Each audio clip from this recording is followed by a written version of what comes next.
Hello and welcome to Talk VGKY, the official podcast of the city of Bowling Green, Kentucky. Today we're here talking with the city's environmental gurus, Matt Powell and Courtney Howell. When working, these two spend as much time on the waterways and underneath Bowling Green as they do on the surface. They're here today to talk about underground Bowling Green. I am Debbie West, the Public Information Officer for the city of Bowling Green, and your host today. So thanks for being here today, guys. Thanks for having us. Glad to be here. So let's talk about what's underneath Bowling Green. We're downtown Bowling Green right now. We're in City Hall. What's below us? Wow. So first you've got all of the man-made stuff that's going to be below us. So that's all of our buried utilities, everything from fiber, data, electricity is buried in some cases, and more particularly for our field, you're going to have at least 3 sets of pipes that are carrying water around our community. The first set is carrying our potable water, that's drinking water. It's coming from the Barren River. It's treated by BGMU at their drinking water facility, somewhere in the neighborhood of 30 million gallons a day. And that's being pushed out to every area, home, and business. And so that's when you turn on your tap, fresh, clean drinking water is coming out of there, properly accounted for. Second series of pipes, if you're inside the sewerage area, is the sewer pipes that are collecting everything that goes down your drains or through your toilet. That's going to go back to Preston Avenue. Again, BGMU reclaims that water. They remove all of the solids. They remove all of the bacteria or anything that could cause any issues, particularly nutrients as well these days. And then they turn clean water back into the Barren River, roughly 4 or 5 miles downstream from where they're pulling water out to treat it for drinking water. The third system of pipes are the ones that Courtney and I and another fellow, Nick Lawhon, are primarily responsible for taking care of, and that's our storm sewer system. And that's a collection of pipes, culverts, ditches, inlets, drains, class 5 injection wells, commonly called dry wells in this area, that are to collect all of the runoff every time it rains and convey that away from everybody's homes, businesses, and streets and roads to prevent flooding. And it's that dry well aspect that makes Bowling Green particularly unique among cities our size across the nation. Why?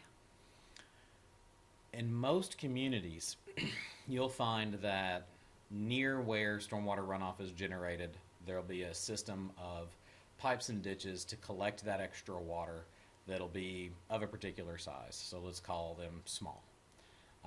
As you move away from that area, those pipes and ditches gradually become larger and larger and larger as they're collecting the stormwater runoff from more and more and more of a surface area, until ultimately they find their way to a creek or to a river, to a lake, some regional water body that can accept that runoff.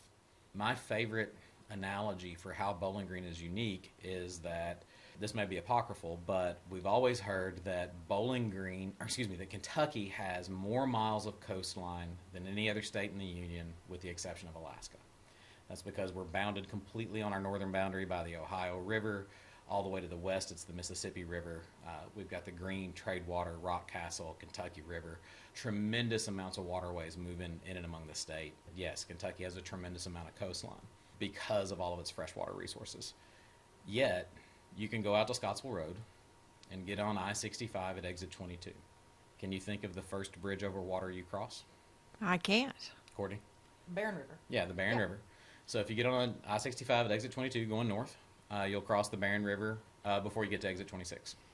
So in a state that has more miles of coastline than any other, all of these freshwater resources, how is it that you can travel roughly 55 and a half miles in a straight line and never cross water? Probably because of the cave system. The cave system. That's exactly right. All of that water's underground. So we can't do the things that other communities can with regard to continuously increasing the size of our storm sewer system to carry all of our extra water off to a stream or to a river or to a lake, because there aren't streams, rivers, and lakes. In our entire 42 square mile area of the city of Bowling Green, we have Jennings Creek, Drakes Creek, and the Barren River. And so if you're at Greenwood Mall on Scottsville Road and you have a lot of extra runoff, the closest surface stream to go to is Drakes Creek, and it's 3.5 miles away. So our particular system is a series of spider webs, or maybe even, I don't know what's a better analogy, Courtney, maybe a series of funnels. Funnels? Yeah. You don't like that one either. Come up with a good one. Bowls, salad bowls. I don't know the right analogy to use, but essentially what happens is, since it's so far to a surface stream, and we can't carry the runoff that far, we're looking for some connectivity to the karst system that's a part of our geology. The limestone rock that we're built above is completely full of breaks and weathered passageways and gravel-filled layers in between layers of good rock that are all typically full of water. Water's moving through that stone. It's not solid. It's porous and permeable. And I was going to say, you can see that when there's the rock walls with the icicles on them. I mean, water is moving, and I know that's coming off the top, but water is coming through and out of those, and it's doing the same thing underground. It's finding the little cracks and crevices to make its way. Exactly. So when we say caves, most people tend to think of like Lost River Cave or Mammoth Cave, and they're imagining something that you can crawl through. Reality is that most of the caves or karst pathways that are in our stone are 4 to 6 inches wide, and they're full of gravel. So water can move through, but people can't. And particularly sediment, other pollutants can't move through that very efficiently. To get back to the thread of our story, if we're looking to get rid of all of that extra runoff, we're looking to find the nearest pathway down into that karst system that will readily accept that water. So we're looking for a sinkhole, or if there's not one available, we're looking to dig a false sinkhole, a retention basin, and then we're going to poke a hole in that called a dry well. We're going to drill a hole, and what we're looking to do is to intersect with those karst passageways so that we can take all the water, run it over into our bowl, our retention basin. That'll hold it while we're waiting on the cave system to be able to accept it. Bowling Green, Kentucky is the only public works department that I've ever heard of that has its own air rotary drill rig. We have an Ingersoll Rand unit that stands up. It has 200 feet of what we call it stick, but it's drill bit. But we have 200 feet of stick. We can drill a hole 6 or 8 inches in diameter up to 200 feet down into the earth. And what that we're looking to accomplish is for that hole to intersect with some cave or karst pathways. And then we're going to drive all of that stormwater to those karst pathways. So tell me how much time you guys spend underground here in Bowling Green, checking on all of that, making sure that what's going through there is not going to get into the drinking water, or cause problems for all of the caves around us and the wildlife, the protected wildlife. Part of our compliance with our state permit is that we monitor our stormwater, and where it's collecting on urban and residential areas and moving to the caves, we quarterly do sample different areas, caves, and even the dry well, as well as surface water at Barron and Drake's. And we have that data to compare and have as base. Right. So I think the thing that you had in your question that bears some additional explanation is we don't stop that water from intersecting with our drinking water. What we're trying to accomplish is to make sure that our community is well educated, that they understand that because, and I'll give you the rock name units because I think they're fascinating. We have the St. Louis, the St. Genevieve, and the Fort Payne. Those are the limestone units that we're above. Those are the ones that are filled with these karst passageways. There isn't any way to recover something that goes down an injection well. So whether it's sediment or a trash bag or extra phosphorus from fertilizer runoff, those things that cause the quality of our water to be degraded or to go lower, once they're loose, and particularly once they find their way into those karst passageways, there's nothing that we can do to recover them or bring them back. So it's all a matter of prevention. All of our programs with regard to water quality and karst pathways is hey, we can never let this stuff get away from us. So the Keep It Clean Bowling Green program, the underbgky.org program, it's all about educating the folks who live here that this place is unique, that it's special, and that this is irretrievable. If you allow something to get washed away and it makes it down into those karst pathways, it's going to emerge in the Barron River. So what does that mean for the average person who consumes our drinking water? The bill. So all of the things that wind up, your drinking water's safe. I have the ultimate respect for the folks who work in the drinking water industry. They work incredibly hard, and they're incredibly good at making sure they're delivering a massive amount of fresh water all throughout our community all the time. if you really sit down and think about it, and you think about how many taps there are, how many miles of pipeline there is, and everything they're going through, if it's raining really hard, that river is carrying a tremendous amount of mud, but you don't see that reflected in your tap water. So those guys do an incredible job. They're incredibly professional, and I think they're undersung. They deserve a lot more credit than they get. But all of the things that they need to do to the water to make sure that it's safe for you to drink have a cost. So there are additives, potassium permanganate, there are flocculating agents that they use to cause the solids to bind together and come out. There's processes that take a particular amount of time, so you may have to slow the plant down when things are particularly high or particularly troublesome to get rid of.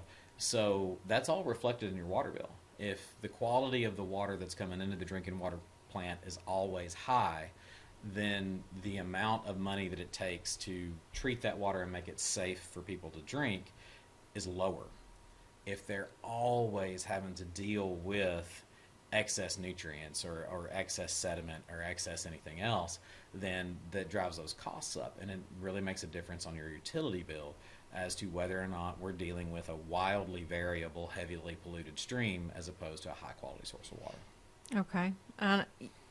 Earlier we were talking off mic about you guys being out on the Barren River here when it was in the zeros here in Bowling Green, and you were out taking some water samples. Mm-hmm. So talk to me a little bit about what you guys do in terms of getting out, checking water samples, going underground.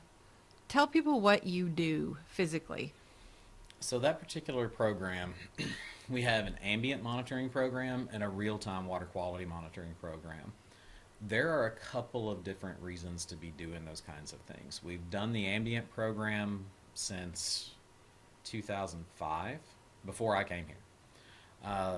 That program looks at groundwater resources and surface water resources upstream of the city of Bowling Green. So we're taking samples from Church Karst Window, upstream Barren, Drakes Creek. I can give the whole list from memory, but I'm trying to think which are up and which are down. The karst pathways and the water movement is, sometimes I even need to sit down and look at a map to remember exactly where everything's at. And you guys go into the caves too here, all the cave entrances, and there are many. There are an abundance of those. So Church Karst Window is one that we're absolutely in. Bypass Cave is a very heavily urbanized cave that we go in and collect water samples inside of. State Trooper Cave, a little bit upstream from Lost River. Of course, we're in Lost River Cave occasionally. Lambkin Park Cave occasionally, just to check and make sure nothing's wrong in there. It's a part of our landscape. And a part of our responsibility for us to check inside those things, to take water samples from inside those things. It would be similar to a city like Owensboro looking at Panther Creek. They definitely want to know, is there a significant difference in Panther Creek from upstream of the city and downstream of the city? And if they find that there's a drastic difference between those two, and in particular, are the downstream numbers more negative? Do we have problems appearing in the water after that water's passed through our community? That's evidence that you need to take as a stormwater manager and environmental manager and go back and say, okay, we're seeing elevated numbers for phosphorus is a good one. We've talked about that.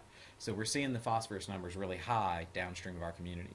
There's an opportunity for us to go out and educate the community, talk to our populace about our phosphorus numbers. We need to talk to people about making sure we're not delivering so much phosphorus to this ecosystem. For us, those water resources are underground. So we're looking at Church Karst Window and State Trooper Cave, which are both upstream of Lost River Cave, but it's the same water. And then we look at Lost River Rise, where that water comes back out. That's after it's been underneath our community. So we're getting that look at what's upstream of us in the karst pathway, what's downstream of us in the karst pathway, and have we, the people of Bowling Green, had an influence on that water. So we were just talking about the ambient water program. We're going to take a quick break, and we will be right back.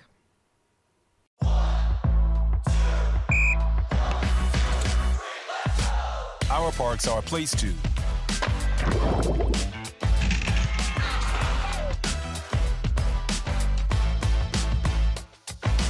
and our parks are a place to work.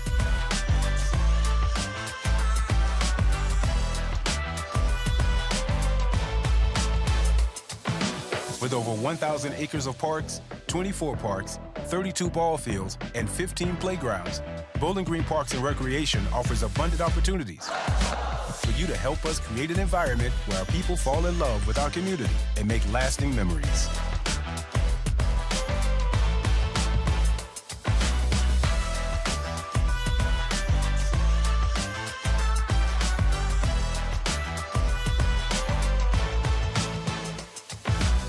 Apply today at joinbgky.org.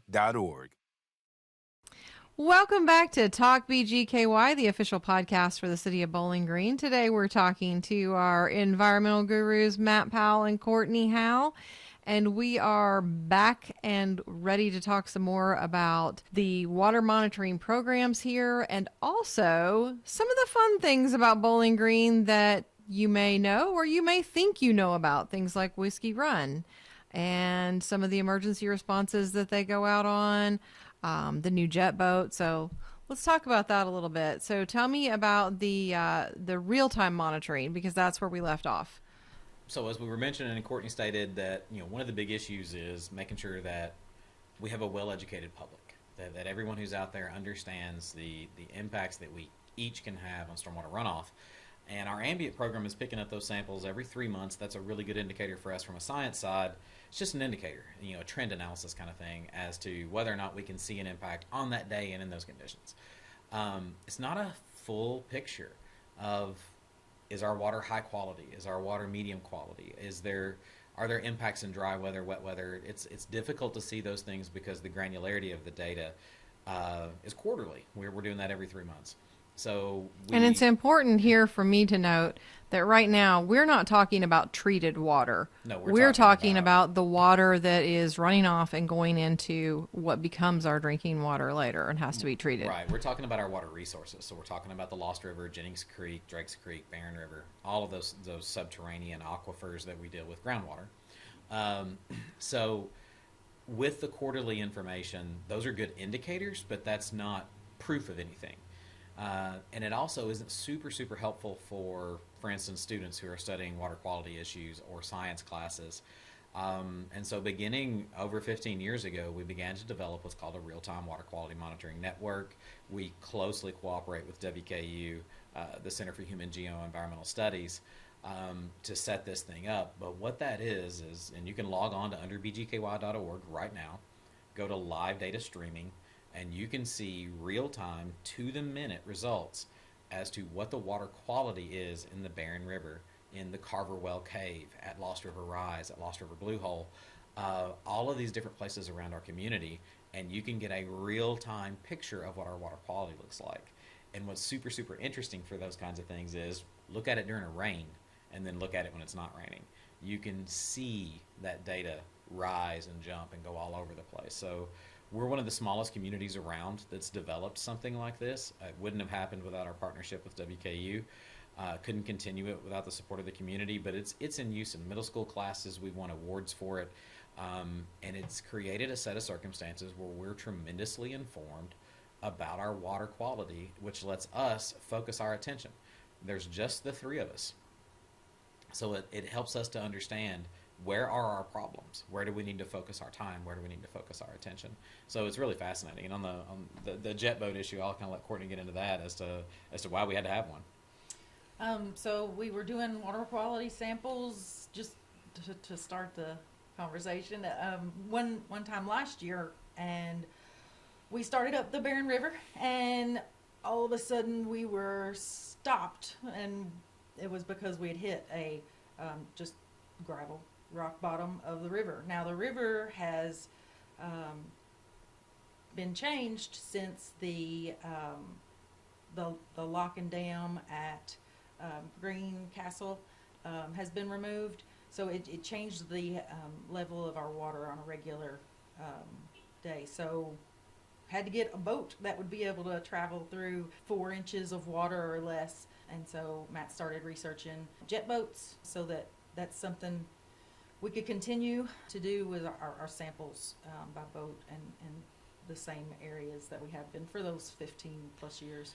Yeah, so of course BGMU has what's called a low head dam, right at the treatment plant, and that holds back a pool of water for them to draw our drinking water from.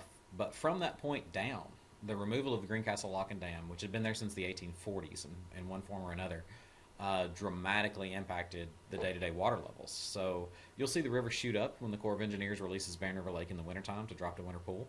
However, any other time when you're out there, those water levels, and of course it increases in severity the farther down you go, are dramatically lower than what we've been used to over the course of my entire 17-year career here. Now, there's a lot of folks who are not happy about Greencastle being removed. The thing is those locks and dams that were installed in the late 1800s, that's our original interstate highway system. To be able to move goods and services from Bowling Green to anywhere else, and there was a bulk oil plant at Power Street. The old city wharf lot is still there. There are a ton of really, really neat relics that are still in place at the Barren River along Power Street, from where essentially that was the interchange. Late 1800s through the early 1900s, all of the stuff that we manufactured, a lot of our farm goods went down to the Mississippi River, and the only way that those barges could get from Bowling Green to the Mississippi was the lock and dam system on the Green and on the Barren.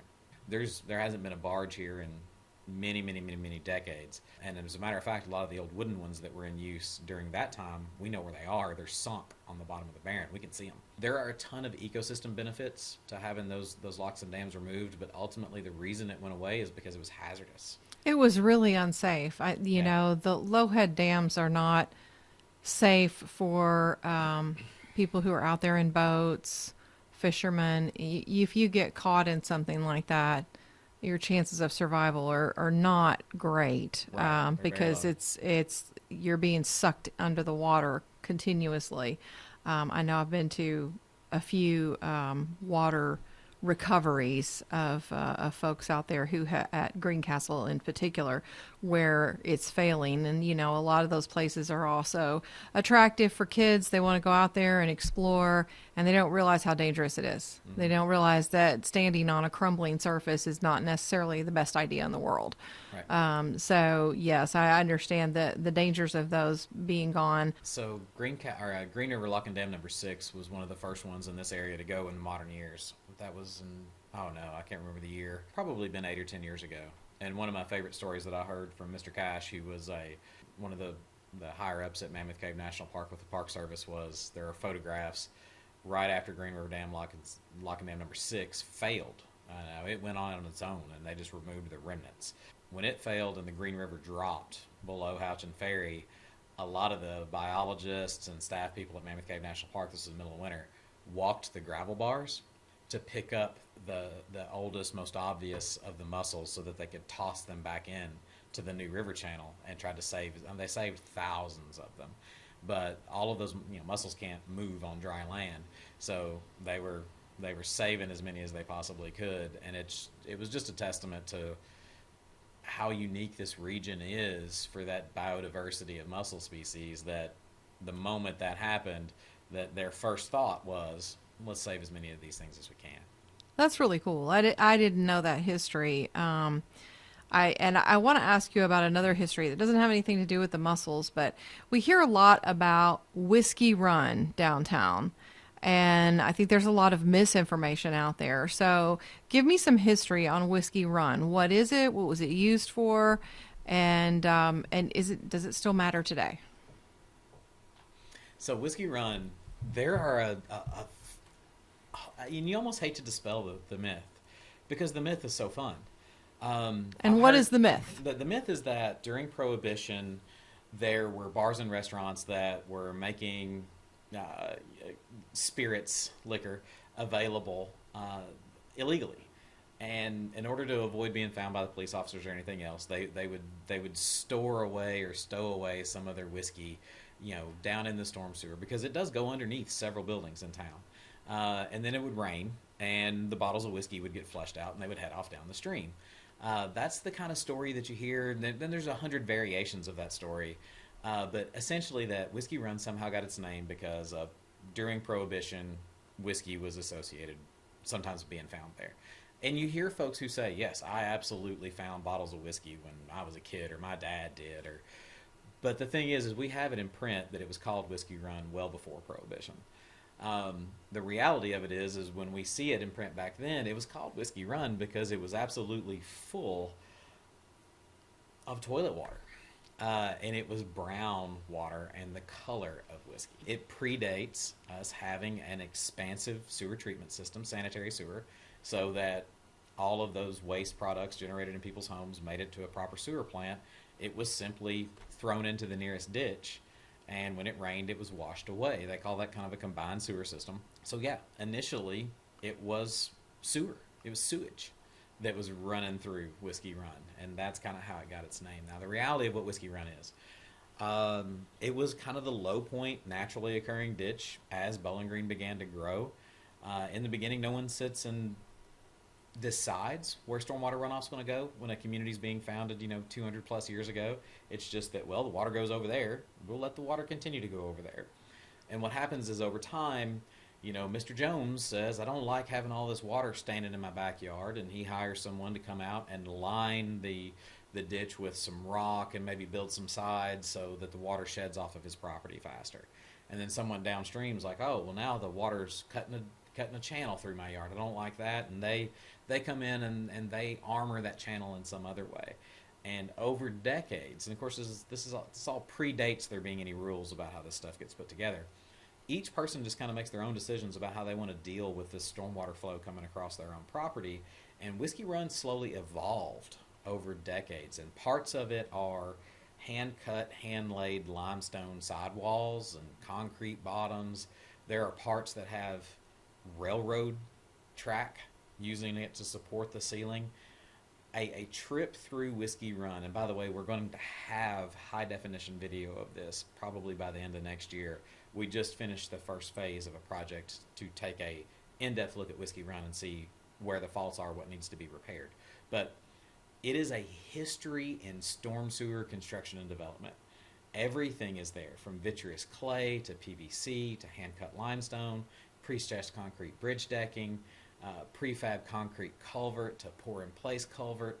Quite literally every method of constructing a storm sewer that I'm aware of, even asphalt-lined corrugated metal, which has not been in use in 50 years, we still have enormous sections of Whiskey Run that are built that way, simply because at each moment there would be a crisis. Somebody's flooding, somebody's home collapsed, somebody's parking lot fell in. That happened here at Warren County Jail. Back in 2007, the parking lot collapsed into Whiskey Run. So as those things would happen, that section would be repaired. But there hasn't been a holistic look at the entire run of storm sewer as it goes all the way down past Church Street and out to the Barron River in probably 45 or 50 years. And where does it start? You say it goes all the way to the Barron River. Where does it start? It starts up at Chris's mama's house. And tell us who that is. So a colleague of mine, a fellow named Chris Williams, he works for a local company called InSafe. His mother owns a home at the corner of Park and 10th Street. And basically there's a spring that emerges right beside that home, flows out to the curb line, and that is the very first curb inlet, the most far upstream curb inlet that accepts some stormwater. And it comes from there down the hill underneath Elm Street, the building that recently burned at 1019 State Street. Whiskey Run goes underneath that building. It is the alley that's in between the old courthouse and some of the legal offices that are there. If you come over onto the City Hall campus, it is underneath the City Hall annex. Then it goes back into the courthouse parking lot, the new courthouse, dives between the back of the courthouse and the jail, crosses over in front of BGMU's headquarters, then it crosses Kentucky Street, and then for a moment it's open. If you're at Kentucky and 6th and 7th, as it goes underneath the railroad, that large open field, all of the water from Whiskey Run comes out into the open for a few moments, and then it goes underneath the railroad tracks, and it's back underground again. So how are you guys going to get an in-depth look at it? Is So- is there a time when it's not full of water that people can actually fit into it? Oh yeah, absolutely. Of course, there are workplace hazards associated with work like that. Sure. So we use gas monitors. We try to keep I'm in there by myself looking at it to an absolute minimum. It's just not safe. So we're working with a company, and the thing is camera technology, truck technology, robotics technology is at a point where there's a local company called Pipe Check. They're based here out of Bowling Green. They have high definition camera trucks where they have little remote control crawler cameras with lights and HD video.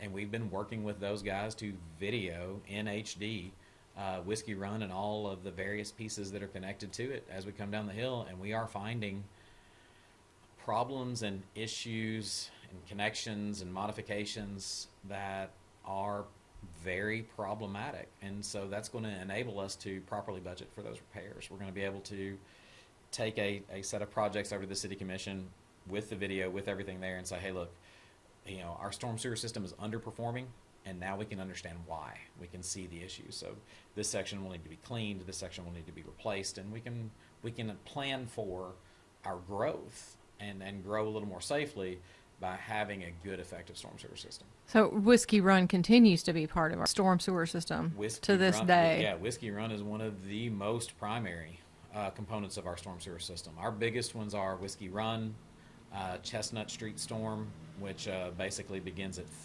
6th Street over by Fire Department headquarters and goes all the way to the Barron River toward the water treatment plant.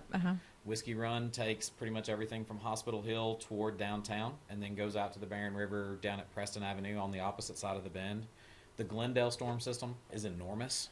It takes a bunch of the drainage from all of those neighborhoods to a series of sinkholes that are in that region. The Kentucky Street / Whiskey Run South system takes a ton of drainage off the backside of WKU, brings it down Kentucky Street, and then through Durbin and then out by the Glen Lily School to a series of sinkholes in Limestone Lake. So do any of the things that you know about this, do you think that any of the local lore, local folklore about Whiskey Run, is any of it true? Not that I can tell. No. So it was never used during the Prohibition for people to hide their whiskey. Maybe. Maybe. But it didn't get documented. Okay. It didn't get documented in a way that we can take a look back now, almost 100 years later, and see a photo or a police report or something that says, absolutely, here's an instance of Prohibition liquor washing down Whiskey Run in a storm event. Maybe it happened, but we just can't find it. I hate to be a joy kill.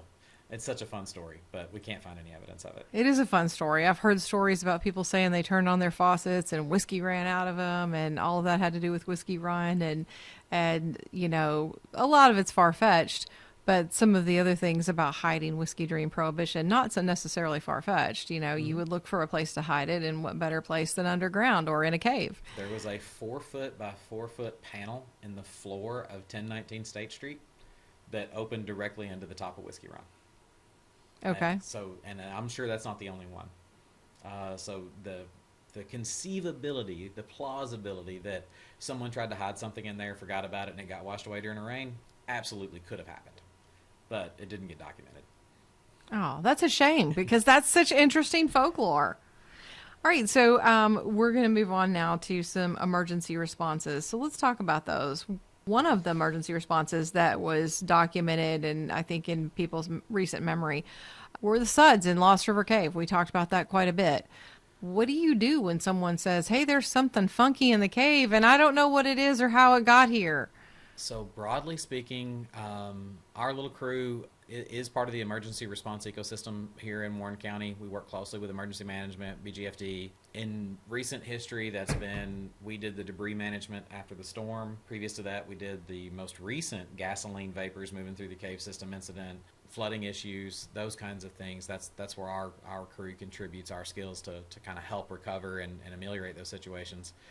The SUDS incident was an industrial discharge. I know that a lot of folks across the community were very blunt about, well, clearly this is the responsible party. However, the thing is you got to remember in those karst systems, we can't just say, oh, we see a thing at point B and move upstream and go look at point A and say, oh, well, they're obviously connected, because they aren't. They aren't connected in a way that we can see. So we have to prove that through analytical methods. The problem is soap is ubiquitous. Everyone's using soap. Soap is in the sewer system. There are multiple different kinds of manufacturing processes that use soap. Soap is everywhere. So it took us quite a while and some pretty innovative sampling and analytical methods to kind of find where the source was. And when we did, those folks were immediately responsive. Once we were confident that it's like, hey, this is what we see. This is why we think it's you folks. Once we got to that point, we were able to find the fault in their system, and they found it within just a couple of weeks. and that's been corrected. And since that time, those folks are continuing to work with us. They're on a 24-month response plan. They're working their way through that. We just had a progress meeting a couple of months ago. They're continuing to sample our local water resources in addition to our samples, and watch for anything to continue to emerge into those systems, and it isn't. So in that case, it was a intermittent recurring issue for a very long time. And finally, we were able to conclusively say, hey, look, we know it doesn't look like it's you guys, but it's absolutely you guys. They took a good hard look at their system and they found out what was broken and they fixed it. The gas bill from before that one, that's one of the more alarming features of living in a karst environment. That's not the first time that happened. A lot of folks don't remember it, but in the mid-1980s, Dr. Nicholas Crawford and several other folks from WKU and other agencies responded to gasoline vapors coming out into people's homes and basements. Well, we'll have to correct me if I'm wrong. I'm pretty confident that it was Oak Forest Baptist Church out on Glen Lily Road or Old Morgantown Road? Old Morgantown Road. They had a daycare in their basement that they evacuated, and ultimately they discovered that the amount of gasoline vapor in the air was explosive. That's how much had made it in there. Our more recent one that we worked on in 2019, we had to evacuate some apartments. Not that we ever found that the vapors were above the explosive limit, but they were definitely above the hazardous to humans limit, causing temporary issues with respiration, irritation to the eyes, those sorts of things. In that particular circumstance, ultimately what happened is we discovered an additional arm of Lost River Cave that was previously unknown. We added roughly 380 feet to the cave so far, and that cave's not been fully surveyed yet. So we'll probably add more than that. And in that circumstance, what I thought was the most fascinating part of that response is we could measure the gasoline vapor in air, and we could find where the gasoline vapor was moving through. But we had an extraordinarily difficult time finding the gasoline itself. And in that circumstance, what we found out was ultimately going on was as that gasoline product, as the liquid product was moving through the cave system, it was traveling in one direction with the water, but the vapor that was coming off of that gasoline was going in the opposite direction with the air. Oh, wow. I bet that made it very difficult. It was incredibly difficult. We had federal resources with us. We had folks from Honeywell Technologies with the monitoring equipment working with us, and we worked incredibly closely again with WKU Changes Institute to do dye tracing, saltwater tracing. Construction companies were helping us dig holes. It was definitely an all hands on deck. That was a declared emergency. Second time that Bowling Green has had a declared state of emergency for gasoline moving through our cave system. Wow. Well, I just want to thank you guys for being here today. I know we could probably talk all day about what you do. Absolutely. You sure? Yes. I know you. And yes, you can talk all day about all of this. We didn't but touch on landfills. We didn't I touch know. on Class 5 injection wells. we will come back and talk about those during another episode. But thank you both for being here. And you've been listening to Talk BGKY, the official podcast of the city of Bowling Green, Kentucky.